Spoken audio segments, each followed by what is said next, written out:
بسم الله الرحمن الرحیم. اللهم انا نعوذ بك من فتنة القول كما نعوذ بك من فتنة العمل. اللهم صل على محمد و آل محمد و عجل فرجهم. عربی، زبان قرآن، رشته ادبیات و علوم انسانی، پایه دهم و دوره دوم متوسط. انشاءالله سعی میکنیم طی هفته آینده این عربی دهم، 11 و 12 رو جمع بندی کنیم و هم بتونیم برای کنکور ازش استفاده کنیم و هم برای امتحانات نهایی. عربی دهم چی داره؟ درس اولش در مورد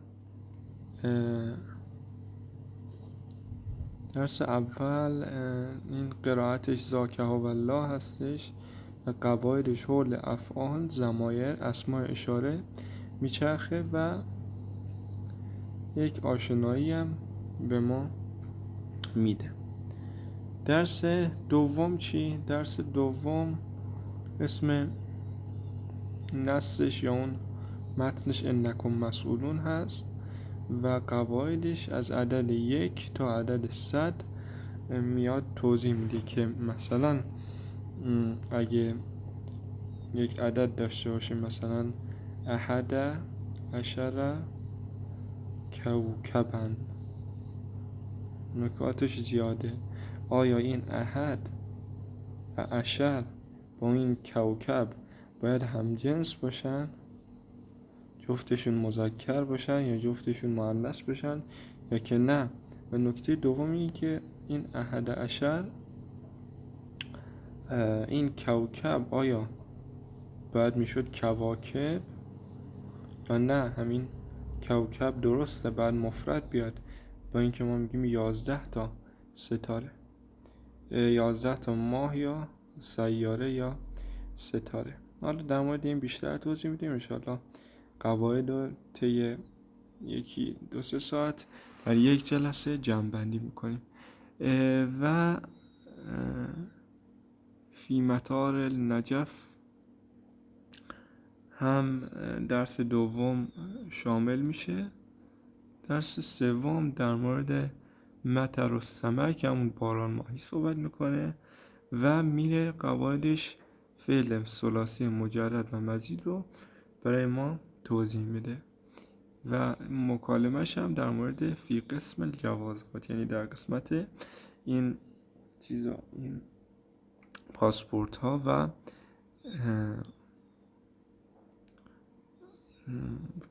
ها و این گمرکی که کالاها رو رد میکنن، در مورد صحبت میکنه. درس چهارم التعایش السلمی، در مورد زندگی سالم، حیات سالم صحبت میکنه و قواعدش دوباره میاد فعل ثلاثی مزید رو بررسی میکنه ولیکن میاد یه چیزایی بهش اضافه میکنه. این قواعد رو بیشتر کار میکنیم تا هم ملکه ذهن بشه، هم بتونیم فعل ثلاثی مزید رو از ثلاثی مجرد تشخیص بدیم و تمیز بدیم. فی سالت تفتیش، در سالن تفتیش و این انگار گشتن انسان ها و کالا. درس پنجم هذا خلق الله، این خلقت خدا و آفرینش خدا است. در مورد جمله فعلی و جمله اسمی صحبت میکنه. اصلا از هم متنش مشخصه که هذا خلق الله، جمله ما اسمیه هست، با یک اسم ضمیر شروع شده و با یک خبرش هم میشه خلقو و الله هم میشه مضاف الیه. و مکالمش هم در مورد مع سائق سیارت الاجره، با راننده تاکسی صحبت میکنه. حالا درس ششم چی؟ درس ششم المعالم الخلابه، چیزای شگفت انگیز، و میاد اجزای جمله اسمیه و فعلیه رو بیشتر برای ما بسط میده و توضیح میده. فی الصیدلیه، و مکالمش هم در مورد داروخانه و مواد بهداشتی و دارویی هست. درس هفتم صناعت و نفت در مورد نفت و این محصولات فراوری شده از نفت صحبت میکنه. نستش یعنی اون متن اولش که اونو با هم میخونیم. همه درسای 1 و 2 و 3 و 4 و 5 و 6 و 7 و 8 رو متناشو میخونیم، تمارینش رو حل میکنیم و حدوداً بین 100 تا 200 تا تست از عربی دهم که در کنکورهای مختلف اومده رو بررسی میکنیم. قواعدش درس هفتم در مورد فعل مجهول هست و مکالمش هم با مسئول استقبال یا مسئول این منشی هتل یا مسئول پذیرش هتل صحبت میکنه این مکالمش. و اما درس هشتم و درس نهایی عربی دهم انسانی در مورد این هست که یا من فی البحار عجائب، و ای کسی که در دریاها شگفت انگیزی هاش و اون زیبایی هاش مشاهده میشه و نمایان هست. قواعدش در مورد جار، مجرور و نون وقایه صحبت میکنه. مع مشرف الخدمات، با این راهنمای خدمات و اون شخص راهنما مکالمش هست. حالا میریم سراغ متن درس اول که امروز انشاءالله درس اول رو تموم کنیم و تمارینش هم با هم دیگه حل کنیم. میفرماید که الدرس الاول الحمد لله الذي خلق السماوات والارض وجعل الظلمات والنور. حالا اینجا میخوام یکم اعراب گذاری کنیم تا براتون یک ذهنیتی به دست بیاد. قطعا کسانی که دارن میبینن ویدیو رو سطح و اون مستواشون، اون درجهشون در این هست که بتونن این متن رو با هم اعراب گذاری بکنیم. خب همون اول الدرس الاول چون مرفوع شد؟ الدرس میگیم که مبتدا بوده، اولو چیه؟ نعت یا صفت برای الدرس و از اون چیکار کرده؟ تبعیت کرده. نعت یا صفت اگر مرفوع باشه اونم میشه مرفوع، اگر منصوب باشه میشه منصوب، اگر مجرور باشه میشه مجرور. پس این نکته اول. حالا اینا رو بیشتر مرور میکنیم بعدن که اگر نفهمیدیم ملکه ذهنتون بشه. خب میفرماد که الحمدلله الذی خلق السماوات والارض وجعل الظلمات والنور. چرا ظلمات مجرور شد، نور منصوب شد؟ چرا سماوات مجرور شد بعد ارض منصوب شد؟ چرا؟ نکته خیلی مهم این که ما در همین حد که الان بخوایم بدونیم هر کلمه‌ای که کلمه جمع مؤنث که چی باشه؟ آخرش الف و تا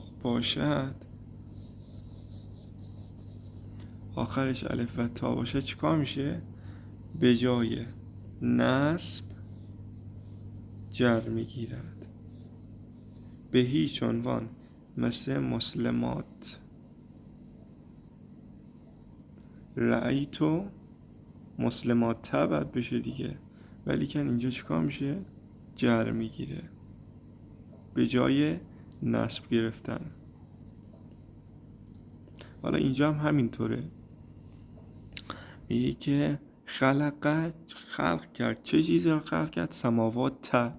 چرا سماوات مجرور شد؟ اینجا سماوات چون جمع مؤنث با الف و تا هستش چیکار میشه؟ به جای نصب جر میگیره.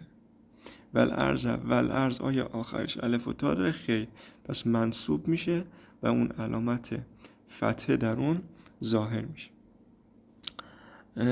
بعدش میگه که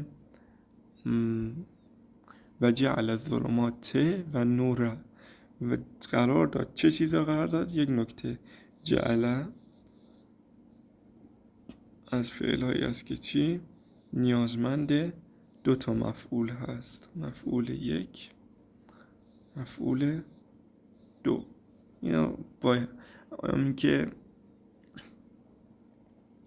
بیشتر بدانید هست. اگر در یک جمله دیدیم که بعد از جعل 2 اسم منصوب اومد، اولی رو میگیریم مفعول اول، دومی میگیریم مفعول دوم.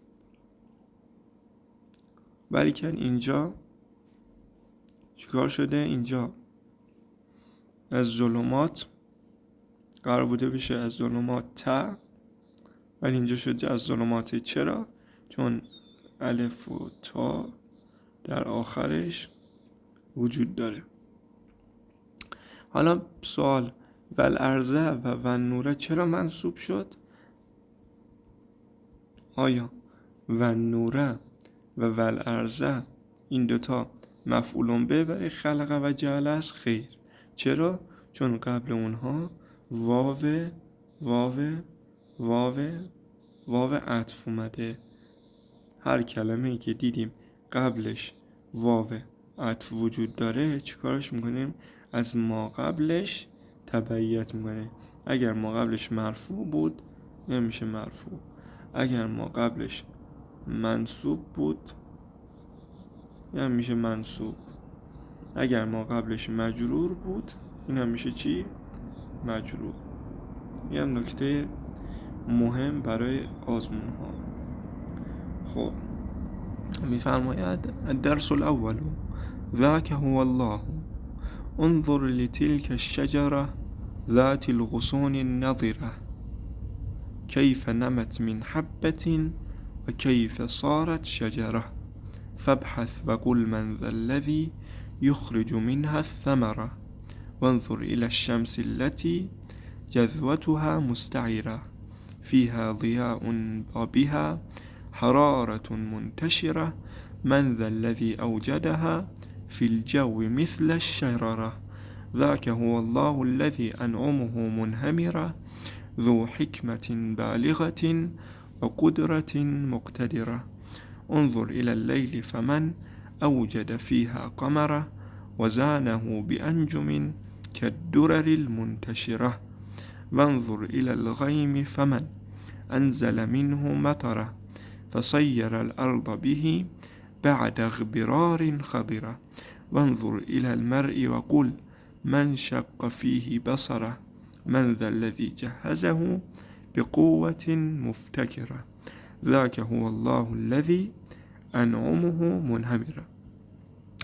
اینو یک ترجمه اجمالی میکنیم، ولیکن قبلش یک نگاهی به لغتنامه این درس داشته باشیم، بعدش بریم سراغ ترجمه. خب اغبرار یعنی چی؟ یعنی تیره رنگی یا غبارآلودگی. اغبرار همون غبار فارسی که میگیم غبار. انجم ستارگان، مفردش چیه؟ نجم. مفرد مذکرش نجم، مفرد مؤنثش نجمه. انزل نازل کرد. اغبرار تیره رنگی، غبارآلودگی. انجم ستارگان، مفردش نجم و نجمه. انعم نعمت ها، مفردش نعمه. اوجد پدید آورد، به وجود آورد. بالغ کامل، به بلوغ رسیده، رشد کرده. جذوه باره آتش، جهز مجهز کرد، خضر سرسبز، درر مرواریدها مفردش در، ذا این هم معنای هذا، ذات دارای، ذاک آن، ذو دارای، زان زینت داد، شرر اخگر یا پاره آتش. با کدوم یک از این چیزا مرادفه؟ با جذوه با شرره چیه؟ مرادفه. شق شکافت، سیره گردانید، ضیا روشنایی، غصون شاخه ها غصن، غیم ابر، قل بگو، مستعر فروزان، مفتکر اندیشمند، منهمر ریزان، نظر تر و تازه. حالا این تر و تازه هم میتونیم تا حدودی با این بالغ چیکار کنیم؟ هم مرادف بگیریم. نمت رشد کرد، یخرجو در می آورد.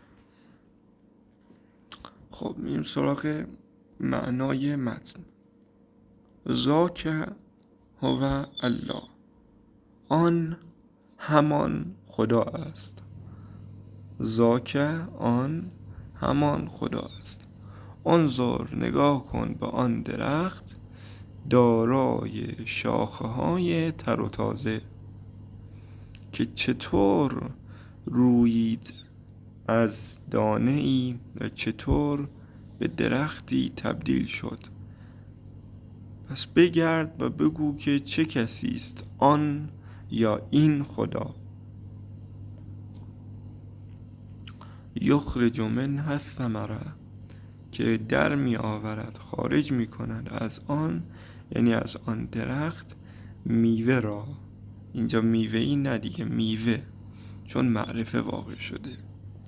وانظر و نگاه کن به خورشیدی که جذوتها اون پاره آتش آن، مستعره و فروزان و درخشان است.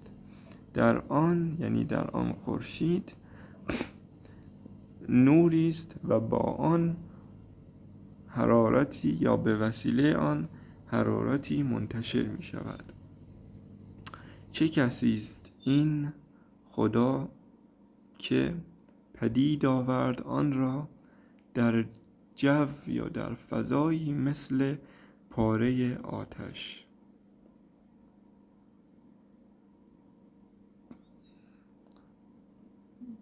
آن همان خدایی است که نعمتهای او لیزان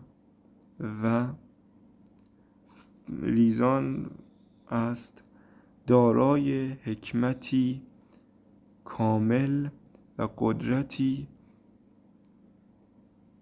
مقتدر و شکوهمند هست.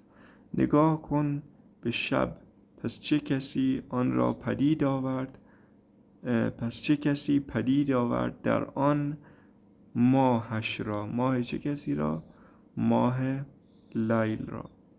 و زانم و زینت داد او را یا شب را به ستارگانی که مانند مرواریدها منتشر هستند. این جفتش معرفه به الف و لام هستش، پس باید معرفه ترجمه شود. وانظر و نگاه کن به ابر، پس چه کسی نازل کرد از اون بارانش را و تبدیل شد یا همون تبدیل شد و تبدیل کرد زمین را با آن بعد، یعنی بعد غبار آلودگی و اون تیره رنگی به چی؟ به سرسبزی و تازگی. یعنی اون ماه اومد زمین رو چیکار کرد؟ تر و تازه کرد. سیره یعنی گردانید یا تبدیلش کرد. وانظر و نگاه کن به شخصی که به شخصی که نباید معنی کنیم، بعد بگیم شخص.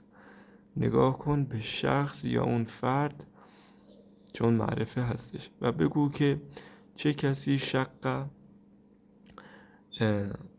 شکافت یا در آن چشمش را. شکافت در اون یا در اون شخص چشمش را. حالا این کاری نداریم که شقه اینجا حالا باید بدانی یعنی بیشتر بدانی اینجا. شاید با خودتون بگین شقه فی بصر اصلا معنا نداره، ولی کن اینجوریه که شقه اینجا استعاره است، یعنی گفته چشم انسان، چشم مانند مثلا یک سنگ قیمتی می شکافد. حالا این سنگ قیمتی حذف شده و مشبه ما باقی مونده، میشه استعاره مکنیه. یه بیشتر بدانید باشه چون دیدم اصلا معنا نمیخوره به متن، برای همین گفتم که یک توضیح بدم که بیشتر متوجه بشین. چه کسی است؟ این همان کسی که جهزه، یعنی این که اون را تجهیز کرد و به او پال و برد، یعنی بال و پر داد، با قوتی مفتکره، با قدرت و اون قوتی اندیشمندانه.